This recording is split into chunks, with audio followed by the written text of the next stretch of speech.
আসসালামু আলাইকুম রহমতুল্লাহি ওয়া বারাকাতুহু। অনলাইনে কোরআন শিক্ষা পর্ব 9 সবাইকে স্বাগতম। গত পর্বের টিউটোরিয়ালের আলোচনা যেখানে শেষ হয়েছিল তারপর থেকে আজকে আলোচনা করছি। চলুন দেখা যাক। গত পর্বে এখানেই আমাদের আলোচনা শেষ হয়েছিল যে মাদার হরফ। তো এরপরের কি আছে দেখি।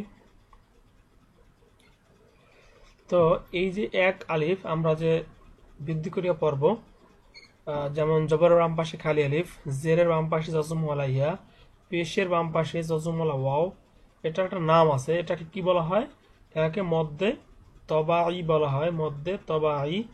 যেমন নুন পেশ নু, হা ইয়াজের হি, হা আলিজর হা। তো এই তিনটাই হলো মদ্দে তবাইয়ের উদাহরণ। অর্থাৎ জবরের বাম পাশে খালি আলিফ, জেরের বাম পাশে জজমওয়ালা ইয়া, পেশের বাম পাশে জজমওয়ালা ওয়াও, এটাকে বলা হয়, এটা যখন আসে তখন এটা একটা নাম আছে, এটাকে বলা হয়, এটাকে মাদ, যেহেতু এটা একটা নাম আছে, এটা মধ্যে তবাই। ঠিক একইভাবে যদি কোনো হরফের উপরে খারাজের, খারাজ জবর, খারাজের এবং উল্টা পেশ হয়, তাহলেও একালিফ বৃদ্ধি করিয়া অর্থাৎ দীর্ঘ করিয়া পড়িতে হবে। যেমন হা খারা জবর হা, ইহাও মধ্যে তবাই। যেমন হা উল্টা পেশ হু, হা খারাজের হি, হা খারা যাবর হা, বা উল্টা পেশ বু, বা খারাজের বি, বা খারা যাবর বা।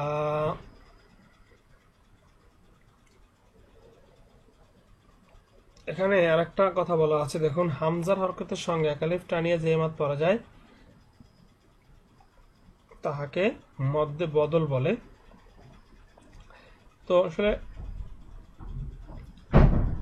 এখানে বলা হয়েছে যে যদি এই মধ্যে তবাইটা, অর্থাৎ আমরা যে খারা জবর, খারাজের উল্টা পেশ অর্থাৎ জবর বাম পাশে খালি আলিফ, এগুলো যদি হামজার, যেমন হামজার বাম পাশে যদি খালি আলিফ আসে, হামজার বাম পাশে যদি ওয়াও আসে, এক্ষেত্রে এটা মধ্যে বদল। আসলে এটা একটা নামই মাত্র, এছাড়া আর কোনো পার্থক্য নেই। এগুলো সবই মধ্যে তবাই, আর এটা একটা নাম মাত্র। এখানে এক আলিফ টান। এটা নিয়ে আসলে মধ্যে বদল কেন হলো, এটা নিয়ে বেশি বোঝার তেমন কিছুই নাই। এখানেও এক আলিফ টান, এটা শুধুমাত্র একটা হামজার জন্য একটা নাম দেওয়া হয়েছে যে মধ্যে বদল। তো পরের পৃষ্ঠায় কি আছে দেখি। মধ্যে লিন, লিনের দুটি হরফ লিন বলা হয়। যেমন মদের হরফ হয় জবরের বাম পাশে খালি আলিফ, জেরের বাম পাশে জজমওয়ালা ইয়া, পেশের বাম পাশে জজমওয়ালা ওয়াও। ঠিক একইভাবে লিন, লিনের দুটি হরফ আছে। যদি জবরের পরে জজমওয়ালা ওয়াও আসে এবং জবরের পরে জজমওয়ালা ইয়া আসে, তো এক্ষেত্রে আলাদা তেমন কোনো নিয়ম নেই। আসলে এগুলো আসলে তাড়াতাড়ি করে পড়তে হবে। কিন্তু যদি লিনের হরফ, অর্থাৎ লিনের হরফ থাকে এবং সেক্ষেত্রে যদি আমরা লিনের হরফের পরের হরফই যদি আমরা পড়াটা স্টপ করে অর্থাৎ ওয়াকফ করি অর্থাৎ থামি, তখন ওখানে এই লিনের হরফ, অর্থাৎ লিনের হরফ হলো জবর বাম পাশে জজমওয়ালা ইয়া। তো এই যে জবরটাকে যদি আমরা এই ইয়ার পরে অক্ফ করি, কোরআনুল কারীম পড়ার ক্ষেত্রে যদি আমরা লিনের হরফের পরের হরফে অক্ফ করি, তখন এখানে এই জবরটাকে একালিফ দীর্ঘ করিয়া পড়িতে হবে। যেমন যদি আমরা কেউ সূরা কুরাইশ পড়ে থাকি, তাহলে সেখানে আছে বাইত, সৌফ, খৌফ, কুরাইশ। তো এক্ষেত্রে দেখুন খৌফিন, আমরা যেখানে থামি তখন হবে খৌফিন। এখানে যদি আমরা না থামি তাহলে খৌফিন পড়তে হবে, আর যদি থামি তাহলে খৌফ, খৌফ, এভাবে করে একালিফ দীর্ঘ করে পড়তে হবে। ঠিক একেবারে বাইতিন, এখানে যদি আমরা এখানে অক্ফ করে অর্থাৎ থামি, তাহলে বাইত, কুরাইশ। এখানে ছিল মূলত কুরাইশিন, থামলে হবে কুরাইশ। তারপরে নুহিন, নাউহিন, সরি নাউমিন, যদি এখানে আমরা থামি নাউম। ঠিক এরকম মদের হরফের, সরি লিনের হরফের পরের হরফে, এখানে বলছে লিনের হরফের বামের হরফে, অর্থাৎ লিনের হরফের বামের হরফে অক্ফ হইলে এক আলিফ টানিয়ে পড়তে হবে, একে মধ্যে লিন বলা হয়। অর্থাৎ এখানে আমাদের এক আলিফ বৃদ্ধি করে পড়তে হবে। এগুলো কিন্তু আমাদেরকে খুব ভালোভাবে একটু প্র্যাকটিস করতে হবে, এগুলো আমার খেয়াল থাকবে না নতুন নতুন করে। এগুলো নতুন নতুন আলোচনা, তো এগুলো বেশি বেশি করে প্র্যাকটিস করবেন আপনারা। এরপর এক আলিফ মদ 3 প্রকার, মানে এক আলিফ যে দীর্ঘ করিয়ে পড়তে হবে কোরআন কারীমের বিভিন্ন আয়াতের ভিতরে, বিভিন্ন শব্দের ভিতরে যে বিভিন্ন হরকতকে যে এক আলিফ দীর্ঘ করিয়া পড়তে হবে, এটা 3 প্রকার। তো এক আলিফ যে 3 প্রকার সেটা আমরা ইতিমধ্যে আলোচনা করেছি। যেমন মদ্দে তবাই, জবরের বাম পাশে খালি আলিফ, জেরের বাম পাশে জজমালা ইয়া, পেশের বাম পাশে জজমালা ওয়াও, এটা হলো মদ্দে তবাই। আবার খারা জবর খারাজের উল্টা হবে, সেটাও মদ্দে তবাই। ঠিক এই দুইটি জিনিস যদি হামজার ক্ষেত্রে আসে সেটা হয় মধ্যে বদল। আর মধ্যে লিন কি, সেটা হলো জবরের বাম পাশে জজমালা ইয়া, জবরের বাম পাশে জজমালা ওয়াও, এটা যদি আসে সেটা হবে লিন। লিনের হরফের বামের হরফে বা পরের হরফে যদি আমরা ওয়াকফ করি বা থামি, সেই ক্ষেত্রে লিনের হরফটাকে এক আলিফ পরিমাণ দীর্ঘ করে পড়তে হবে। এরপর 3 আলিফ, অর্থাৎ 3টা আলিফ, যেমন আলিফ আলিফ আলিফ, এই 3টা আলিফটাকে 3 বার পড়তে যে পরিমাণ সময় লাগে ঠিক ওই পরিমাণ দীর্ঘ করিয়া পড়িতে হবে। এটাকে বলা হয় 3 আলিফ মাদ। এই 3 আলিফ মাদটা হলো 2 প্রকার, যেমন মদ্দে আরজি বলা হয় এবং মদ্দে মুনফাসিল। মদের হরফের বামের হরফে অক্ফ হইলে, অর্থাৎ মদের হরফের পরের হরফে যদি আমরা পড়াটাকে বিরত করি বা অক্ফ করি বা থামি, সেই ক্ষেত্রে আমরা যদি অক্ফ না করতাম সেক্ষেত্রে আমরা হরকতকে 1 আলিফ পরিমাণ বৃদ্ধি করতাম, আর যদি অক্ফ করি সেক্ষেত্রে হরকতকে 3 আলিফ পরিমাণ বৃদ্ধি করতে হবে। যেমন এখানে দেখুন, শিন জবর শা, কাপা অপেশ কু, শাকুর আদুর অদুপেশুন শাকুরুন। এখানে যদি আমরা না থামি তবে শাকুরুন পড়বো, আর যদি এখানে থামি, অর্থাৎ এটা কি পেশের বাম পাশে যত আমরা ওয়াও আসছে, তাহলে শাকুর, হালিম, জেরের বাম পাশে যত আমরা ইয়া হালিমুন।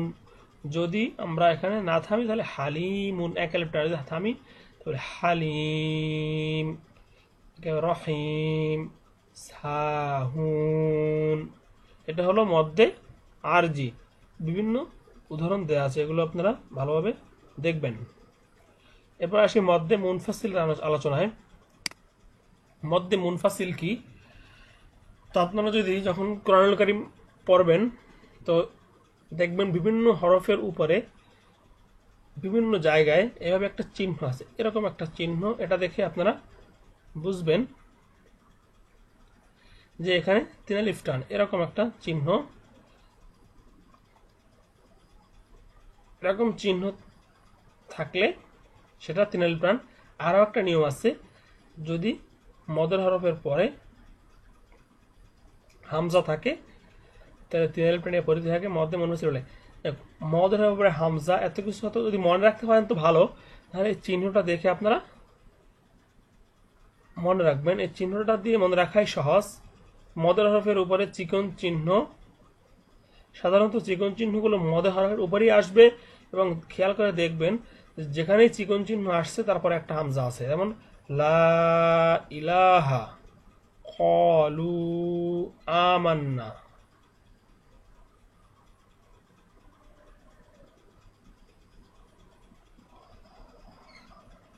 আল্লাযী আত'আমাহুম, যেমন জালিয়াজের জি, এবার কিন্তু হামজা। এখানে কিন্তু এটা জজম, এটা আলাদা দেখা যাচ্ছে না, এখানে কিন্তু এখানে জবর না, লামের পরে লাম পেশ, এটা অ। দেখেন তাহলে কি আছে, আর এই যে এটা এখানে এই চিহ্নটা মূলত এই যে হামজাটা এটা লেখার জন্য আসছে, এটা কিন্তু পরে আসবে না। এই চিহ্নটা মূলত এখানে ছিল, সরে গেছে। এই যে চিহ্নটা, এটা আপনারা যাতে সমস্যা নেই বলে দিলাম। আল্লাযী, এখানে দেখুন হামজা আছে। সাধারণত এই চিহ্নটা দেখে আপনারা বুঝবেন। লা আ'বুদু মা আগনা ইয়াদা আবি, যেমন তাব্বাত ইয়াদা আবি। এই চিহ্নটা দেখে বুঝবেন যে এখানে 3 আলিফ টান। এটার নাম মুনফাসিল। নামটা যদি খেয়াল রাখতে নাও পারেন সমস্যা নাই, কিন্তু এই চিহ্ন দেখলেই সেখানে 3 আলিফ পরিমাণে টান দিয়ে পড়বেন। এটা হলো মদ্দে মুনফাসিল। এই গেল 3 আলিফ মদ। মদ্দে আরজি গেল। মদ্দে আরজি কি হলো, যে যদি মদের হরফের বামের হরফ অর্থাৎ অথবা পরের হরফে যদি আমরা ওয়াকফ করি, তাহলে মদের হরফ আমরা সাধারণভাবে 1 আলিফ দীর্ঘ করিয়ে পড়তাম। এক্ষেত্রে যদি ওয়াকফ করি সেক্ষেত্রে 3 আলিফ, এটা হলো মদ্দে আরজি। আর যদি চিকন চিহ্ন আসে এবং পরে হামজা আসে, সেটা হলো মদ্দে মুনফাসিল। এক্ষেত্রেও 3 আলিফ দীর্ঘ করিয়া বা 3 আলিফ টানিয়া পড়িতে হবে। এরপরে আসি যে এরকম যে একটা চিহ্ন যদি মদের হরফের উপর, কোনো হরফের উপর এরকম চিহ্ন আসে, তাহলে হরফের নাম 4 আলিফ টেনে পড়িতে হবে। কোনো হরফের উপর যদি আসে, যদি হরফে কোনো জবর, জের, পেশ ইত্যাদি না থাকে, শুধুমাত্র এরকম একটা চিহ্ন আসে, তো হরফের নামকে, যেমন দেখুন নুন, কফ, সদ, ইয়াসিন, এরকম হরফের উপর আসলে হরফের নামকে 4 আলিফ পরিমাণে, অর্থাৎ 4টা আলিফ উচ্চারণ করতে যে পরিমাণ সময় লাগে ওই পরিমাণ দীর্ঘ করে এটা পড়তে হবে। এরপর যদি মদের হরফের উপর এরকম চিহ্ন আসে, তাহলেও মোট কথা সেটা হলো যে এরকম চিহ্ন আসলেই 4 আলিফ দীর্ঘ করে পড়িতে হবে। বিভিন্ন বলা আছে যে এই মদের হরফের উপরে এখানে যেমন এই হামজা, এটা কিন্তু বদল, তারপরে এখানে জবর বাম পাশে একটা মদের হরফ আসছে, জিম পেশ জু এখানে আসছে মদের হরফের উপরে চিহ্ন, দলিন, দলিন, এখানেও টান হবে। যেটা গেল 4 আলিফ মদ। আর এই 4 আলিফ যে মদ, এটার ভিতরে একটা আছে যে মধ্যে, এটাকে বলা হয় মধ্যে মুত্তাসিল বা মধ্যে ওয়াজ, যেমন আর এই 4 আলিফ টানগুলো 4 আলিফে যেতে হবে। এটা না দিলে এক্ষেত্রে গুনাহ হবে। 4 আলিফ টানগুলো অবশ্যই 4 আলিফ দিতে হবে। এক্ষেত্রে খুব সতর্ক থাকতে হবে। এরপর আসি জজমের বিবরণ। জজমওয়ালা হরফকে তার ডান দিকের হরকতের সঙ্গে একত্রে একবার পড়া যায়, অর্থাৎ হামজা মিম জবর আম একবার পড়া যায়। এরকম ভাবে হামজা আখ, এগুলো আমরা কাদার আলোচনা দেখেছি, তাই এখানে বিস্তারিত কিছু বললাম না, ওখানে আমি আলোচনাগুলো করেছি। কলকলার হরফ, অর্থাৎ এই যে 5টি হরফ আছে, কলকলা শব্দের অর্থ হলো একটু ধাক্কা দিয়ে পড়া। কলকলা শব্দের একটু ধাক্কা দিয়ে পড়া, কলকলা করিয়া অর্থাৎ একটু ধাক্কা দিয়ে পড়া, যেমন আক, একটু ধাক্কা দেওয়া, আ আপ, কপ, তোয়া, বা, জিম, দাল, যেমন হামজা কব জবর আক, হামজা ত জবর আত, হামজা দল জবর আদ। এতে কোরআনুল কারীম পড়ার সৌন্দর্য বৃদ্ধি পায়, শুনতে সুন্দর মনে হয়। তো কোরআনুল কারীম আল্লাহ পাক রব্বুল আলামিন কোরআনুল কারীমে ঘোষণা করেছেন যে অরাত্তিরিল কোরআন তারতিলা, তারতিল সহকারে, অর্থাৎ সুন্দরভাবে কোরআনকে তেলাওয়াত করে। এটা আল্লাহ তাআলার একটা নির্দেশ। তো এক্ষেত্রে এই নির্দেশ যদি আমরা পালন আমাদের করতে হয় বা করতে চাই, সেক্ষেত্রে তাসবিদের কোনো বিকল্প নেই। যেমন ওয়ালাকাদ খালাকনা, ইয়াজআল না যদিও পরে আছে, হামজা কব জবর আক, হামজা ত জবর আত, কব দাল জবর কদ, তা বা জবর তাব, হামজা জিম জবর আজ, হামজা দাল জবর আদ। তো এরকম এটা হলো কলকলা, আর এগুলো কলকলা হয় না। এবার আছে তাসদিদ। তাসদিদটা আসলে কি? তাসদিদটা হলো যে আমরা জজমটা পড়েছি, যেমন হামজা মিম জবর আম একবার পড়েছি, এখানে ওই যে হরফের উপরে তাসদিদ থাকবে ওই হরফটাকে 2 বার পড়তে হবে। এখানে বলা আছে যে প্রথমবার তাহার ডানের হরকতের সঙ্গে জজমের মতো এবং দ্বিতীয়বার নিজের হরকতের সঙ্গে, অর্থাৎ যেমন এই যে হামজা তা জবর আত, তা জবর তা, আত্তা, এই বাম পাশে ডান পাশের যে জজম মানে হরকত, এটার সাথে এটা একবার মিলিয়ে বললাম, হামজা তা জবর আত, এরপর তা জবর তা, আত্তা, হামজা লাম জবর আল, লাম জবর লা, আল্লাহ, হামজা কাপ জবর আক, কাপ জবর কা, আক্কা। তো এরকম ভাবে এগুলো পড়তে হবে। তো এটার বিস্তারিত আলোচনা আমি যখন কায়দায় আলোচনা করব তখন এটা বলবো। হরকতের বামে নুনে বা মিমে তাসদিদ হইলে গুণনা করে পড়তে থাকে ওয়াজিব গুণা বলা হয়। এটা একটা গুরুত্বপূর্ণ বিষয় যে ওয়াজিব গুণনা যদি হরকত অর্থাৎ এক জবর এক জের এক পেশের পরে নুনের উপর তাসদিদ থাকে, নুন অথবা মিম এর উপর তাসদিদ থাকে, এটার উপর গুণনা করতে হবে। অর্থাৎ কি একটু নাকের ভেতর নিয়ে একটু নাকের ভেতর নির্দীর্ঘ করিয়া পড়া, যেমন আন্না, হুম্মা, সুম্মা, এটা কিন্তু ওয়াজিব। যদি এই গুণনাটা আমরা না করি, গুণনা অর্থাৎ নাকের ভিতর নিয়ে পড়া, তো এটাকে একটু নাকের ভিতর নিয়ে পড়তে হবে।